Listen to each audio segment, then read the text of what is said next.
এখানে কিন্তু পুলিশের ব্যারিকেড করা রয়েছে, আর তার আগে এখানে জুনিয়র যে সমস্ত চিকিৎসকরা রয়েছেন তারা রাস্তায় বসে গিয়েছেন এবং তারা রাস্তায় বসে গিয়ে তারা তাদের যে প্রতিবাদ সেই প্রতিবাদ তারা ব্যক্ত করছেন। Fair and bright night and day cream ত্বক থাকবে ব্রাইট সারাদিন, পলিউশন ফ্রি, ঠিক যেন রাতের ফোঁটা সাদা ফুল। সারাদিন হ্যাপি ব্রাইট স্কিন। এখানে দেখতে পাচ্ছ যে জুনিয়র ডাক্তাররা তারা রয়েছেন, তারা এখান থেকে সরে যাননি এবং তারা এখানে এই মুহূর্তে রাস্তায় বসে গিয়েছেন। তাদের সঙ্গে আমরা কথা বলার চেষ্টা করব। এখন আপনারা কি করবেন, কোনো সিদ্ধান্ত হয়েছে আপনাদের? কি করবেন, কোনো সিদ্ধান্ত হয়েছে? কি বলবেন আজকে?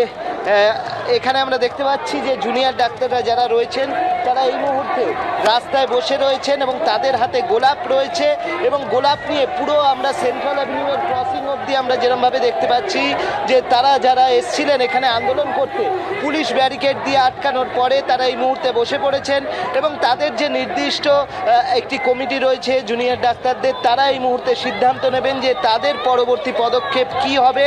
এবং তারা যেটা স্পষ্ট করে দিয়েছেন যে তারা যে শান্তিপূর্ণ আন্দোলনের কথা বলেছেন সেই শান্তিপূর্ণ আন্দোলন থেকে তারা কিন্তু পিছু হটবেন না এবং সেই কারণে তারা এই মুহূর্তে রাস্তার ওপরে বসে পড়ে তাদের যে আন্দোলন সেই আন্দোলন চালিয়ে যাচ্ছেন।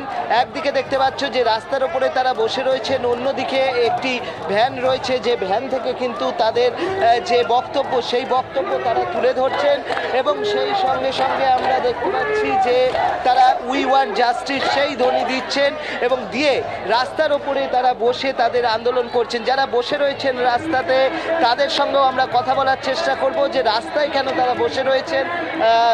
রাস্তায় আপনারা কতক্ষণ থাকবেন, এইভাবে রাস্তায় বসে কতক্ষণ থাকবেন?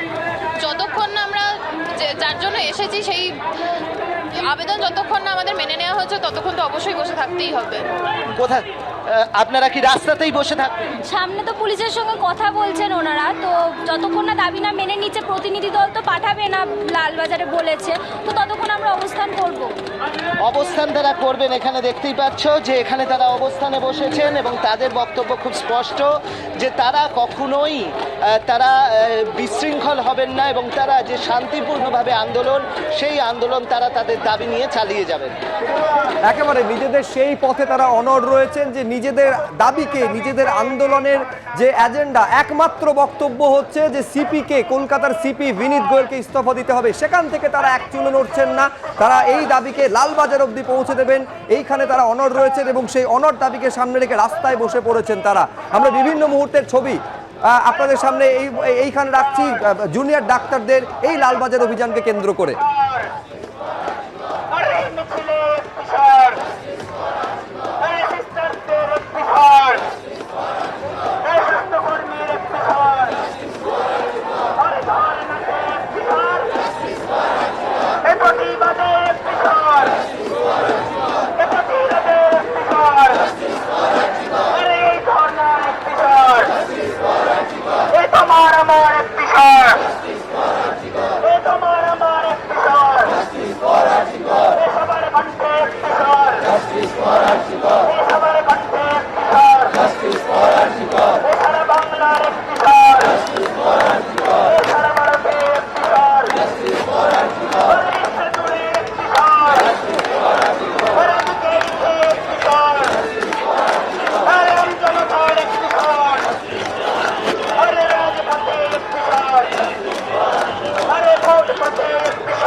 এই স্লোগান যেমন একদিকে চলছে, পাশাপাশি তারা এই মুহূর্তে বসে পড়েছেন ঠিক যে জায়গায় তাদের আটকানো হয়েছে।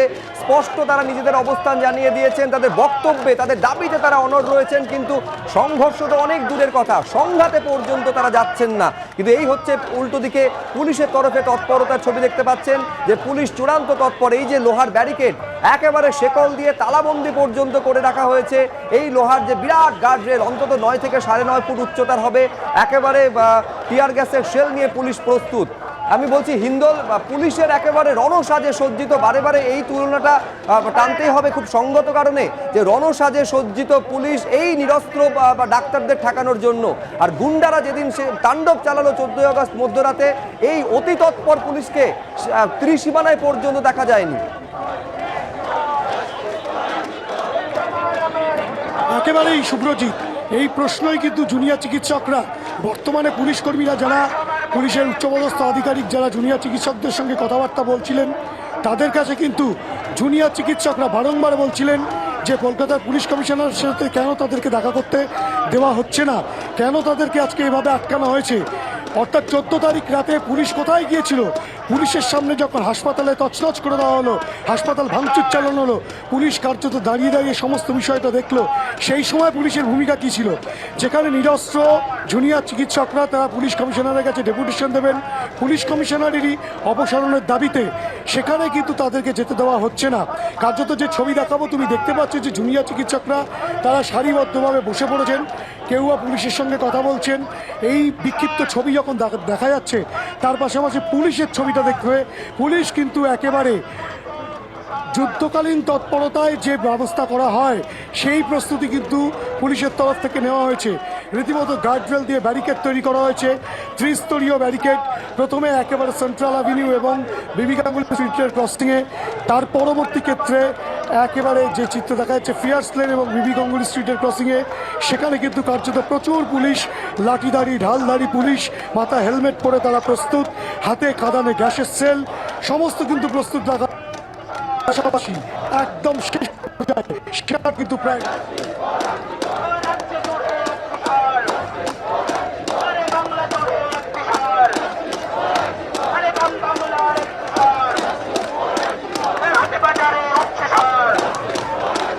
কোনো কারণে হিন্দুলের সঙ্গে যোগাযোগ বিচ্ছিন্ন হয়ে গেছে, কিন্তু এই টানা স্লোগান তারা চালাচ্ছেন জুনিয়র ডাক্তাররা।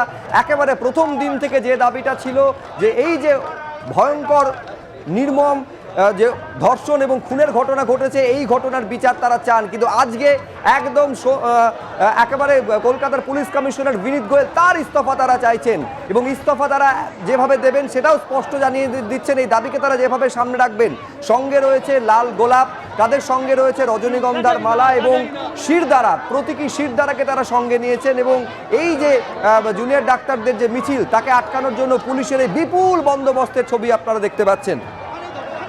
সন্দীপ সরকার আমাদের প্রতিনিধি এই মুহূর্তে আমাদের সঙ্গে সরাসরি রয়েছেন। এইটার কি ব্যাখ্যা তারা দিচ্ছেন যে শিরদাঁড়া, তারা কোনো কি বার্তা দিতে চাইছেন? এই প্রতীকী শিরদাঁড়া এবং সঙ্গে রজনীগন্ধার মালা, শিরদাঁড়াকে জড়িয়ে রয়েছে রজনীগন্ধার মালা, কি বোঝাতে চাইছেন জুনিয়র ডাক্তাররা?